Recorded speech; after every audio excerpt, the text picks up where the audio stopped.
नमस्कार मित्रों, मैं फूलचंद झाझड़िया अपने YouTube चैनल कानूनी नज़रिया पर आपका हार्दिक स्वागत करता हूं।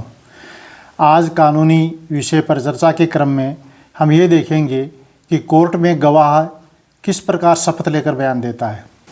आम धारणा ये है कि न्यायालय में गवाह जब बयान देने के लिए जाता है तो वह गीता पर हाथ रखकर सौगंध लेता है, शपथ लेता है, लेकिन ऐसा नहीं है।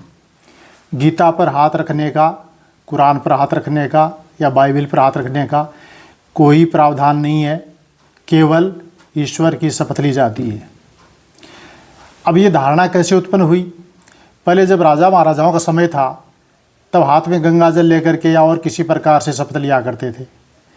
बाद में धीरे धीरे जब ये समय बीतता गया तो 1873 में एक कानून बनाया गया, इंडियन ऑथ एक्ट, भारतीय शपथ अधिनियम 1873, और उसमें ये प्रावधान था कि हिंदू गीता पर हाथ रख करके शपथ लेते थे और मुस्लिम कुरान पर हाथ रख करके शपथ लेते थे, ईसाई बाइबल पर हाथ रख कर शपथ लेते थे। लेकिन ये कानून आज वर्तमान में अस्तित्व में नहीं है। 1969 में नया ऑथ एक्ट बना दिया गया भारत के अंदर, और उसके तहत इन ग्रंथों के ऊपर हाथ रखकर शपथ लेने का रिवाज नहीं रहा। और अब क्या रिवाज रहा है? अब रिवाज ये है कि जब गवाह न्यायालय में जाएगा तो ईश्वर की शपथ लेगा।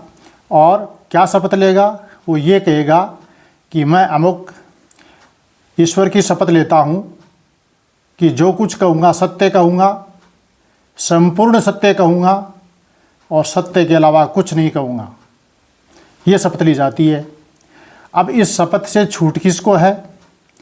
जो 12 साल से कम उम्र के बच्चे हैं और न्यायालय की नज़र में वो ये तो समझते हैं कि सत्य बोलना चाहिए, लेकिन शपथ की प्रकृति के बारे में उनकी समझ नहीं है। तो उन ऐसे बच्चों को, 12 साल से कम उम्र के बच्चों को शपथ नहीं दिलाई जाती है। और अब ये प्रश्न है कि क्या बिना शपथ के उनकी साक्ष्य, उनकी गवाही, उनका बयान विश्वास किए जाने योग्य है? बिल्कुल। जिस प्रकार बड़े व्यक्ति शपथ लेकर के अपना बयान देते हैं और उनके बयान को पढ़ा जाता है, वैसे ही 12 वर्ष से कम उम्र के बच्चे को गवाही के लिए बुलाया जाता है और वो सत्य के बारे में समझता है लेकिन शपथ की प्रकृति के बारे में नहीं समझता है।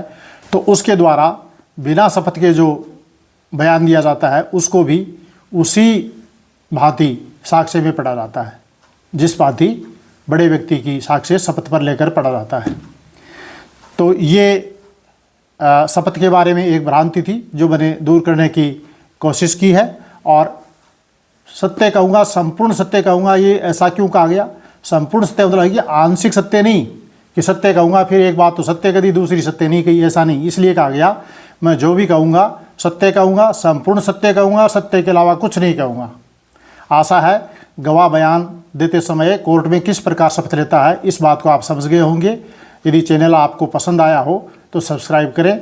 बहुत बहुत धन्यवाद। राधे राधे।